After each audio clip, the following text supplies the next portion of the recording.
শেখ হাসিনা নিজের দলকে যেমন ধ্বংস করেছে, বাংলাদেশের গণতন্ত্র ধ্বংস করেছে, নিজেকেও ধ্বংস করেছে। এমন কোনো ব্যাংক নাই যেটা থেকে লুটপাট করেনি টাকা। আজকের দিনটা লেবার পার্টির জন্য এবং লেবার পার্টির সঙ্গে যারা সম্পৃক্ত তাদের জন্য আনন্দের দিন।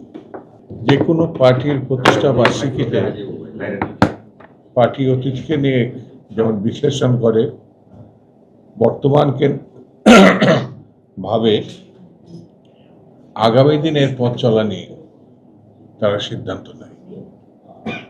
আজকে সম্মানিত পার্টি চেয়ারম্যান এবং সম্মানিত নেতৃবৃন্দ বিস্তারিতভাবে আলাপ করেছে। আমি বেশি বক্তৃতা আজকে করব না। সাফল্য কামনা করার পরেও এতটুকু বলতে হয়, স্বৈরতন্ত্রের পতন হয়েছে সম্মিলিত প্রচেষ্টায়, সম্মিলিত উদ্যোগেই আবার গণতন্ত্র প্রতিষ্ঠা করতে হবে। শেখ হাসিনার পতনের মধ্য দিয়ে সব শেষ হয়ে গেছে মানে স্বৈরতন্ত্রের, এটি কিন্তু ভাবা ঠিক হবে না। শেখ হাসিনা নিজের দলকে যেমন ধ্বংস করেছে, বাংলাদেশের গণতন্ত্র ধ্বংস করেছে, নিজেকেও ধ্বংস করেছে। বান্ডেল থাকলে প্রতি সেনমানিতে টাকা বাঁচবে। বিকাশ সেনমানি বান্ডেল কিনে জিতুন প্রতি লেনদেনে। নীতি, নৈতিকতা, আদর্শ সবকিছু সে ধ্বংস করেছে।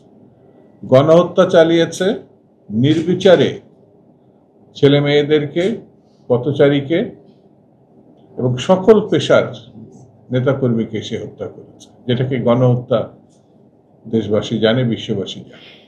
ঠিক তেমনি বাংলাদেশের এমন কোনো ব্যাংক নাই যেটা থেকে লুটপাট করেনি টাকা, সে এবং তার পরিবার, তার দলের নেতাকর্মীরা। অবশ্য এই কথা স্বীকৃত, বাংলাদেশের প্রথম ব্যাংক দেখাচ্ছে তার পরিবারের, তার ভাই শেখ কামাল। এটা ৭৩ সালে, সেই সময় যারা রাজনীতির খোঁজ খবর নেবেন তারা জানতে পারে।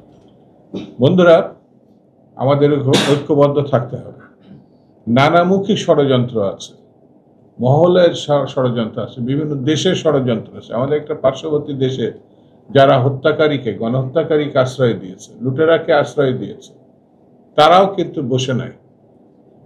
যদি আমরা ঐক্যবদ্ধভাবে যেমন স্বৈরতন্ত্রের পতন ঘটিয়েছি, ঠিক তেমনি ঐক্যবদ্ধভাবে গণতন্ত্র প্রতিষ্ঠা করার জন্য 12ই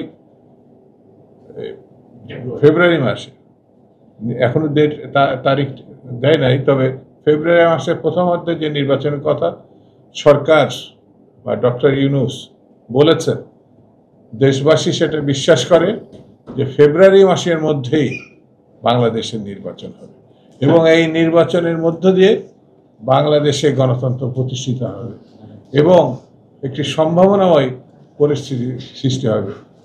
এই কথা যেমন আমরা বিশ্বাস করি, দেশবাসী বিশ্বাস করে, রাজনৈতিক দলরা, নেতৃবৃন্দ বিশ্বাস করে। আজকে অতি অবশ্যই এটি যদি সফল করতে হয় তাহলে আমাদের ঐক্যবদ্ধ থাকতে হবে। ঐক্যবদ্ধের মধ্য দিয়েই আমরা পারি বাংলাদেশকে রক্ষা করতে, বাংলাদেশকে এগিয়ে সামনের দিকে নিয়ে যেতে। আমি সেই ঐক্যবদ্ধ হওয়ার আহ্বান জানিয়ে, সকলকে ধন্যবাদ জানিয়ে আমি আমার বক্তব্য শেষ করছি। খুদা হাফেজ। বাংলাদেশ জিন্দাবাদ।